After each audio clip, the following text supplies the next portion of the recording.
राधे राधे दोस्तों, मेरे YouTube channel धार्मिक कथा में आपका हार्दिक स्वागत है। मैं आज आपको नवरात्रि माँ दुर्गा की दूसरी शक्ति ब्रह्मचारिणी की पावन कथा सुना रही हूँ। तो सभी भक्तजनों को मेरी तरफ से नवरात्रि की ढेर सारी शुभकामनाएं।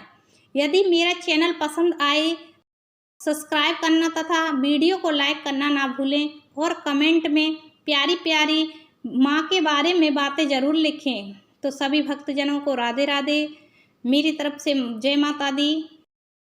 तो सभी भक्तजनों को बोलना है ब्रह्मचारिणी माता की जय।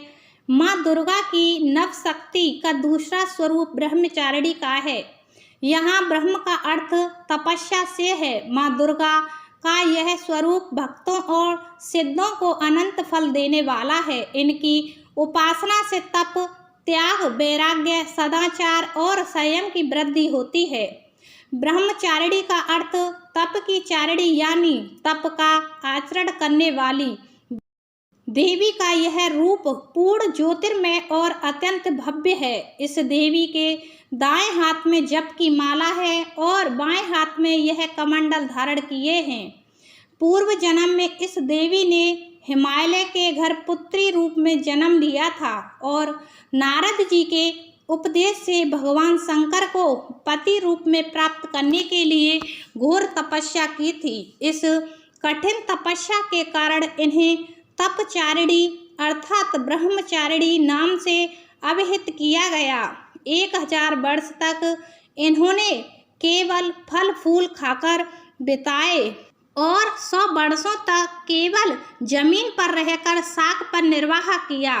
कुछ दिनों तक कठिन उपवास रखे और खुले आकाश के नीचे वर्षा और धूप के घोर कष्ट सहे। 3000 वर्षों तक टूटे हुए बेल पत्र खाए और भगवान शंकर की आराधना करती रहीं। इसके बाद तो इन्होंने सूखे बेलपत्र खाना भी छोड़ दिए। कई हजार वर्षों तक निर्जल और निराहार रहकर तपस्या करती रहीं। पत्तों को खाना छोड़ देने के कारण ही इनका नाम अपरणा नाम पड़ गया। कठिन तपस्या के कारण देवी का शरीर एकदम क्षीण हो गया।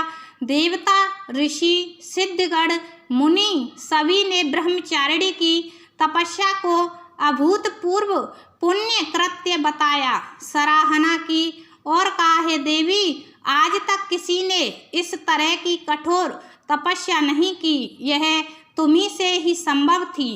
तुम्हारी मनोकामनाएं परिपूर्ण होंगी और भगवान चंद्रमौली शिव जी तुम्हें पति रूप में प्राप्त होंगे।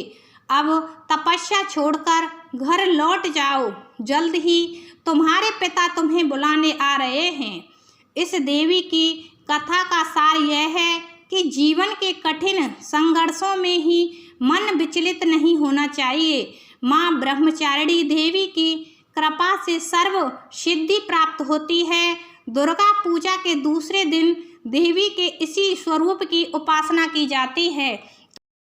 तो यह कथा हुई समाप्त। बोलो ब्रह्मचारिणी माता की जय। आपके घर पर माँ दुर्गा की कृपा बनी रहे।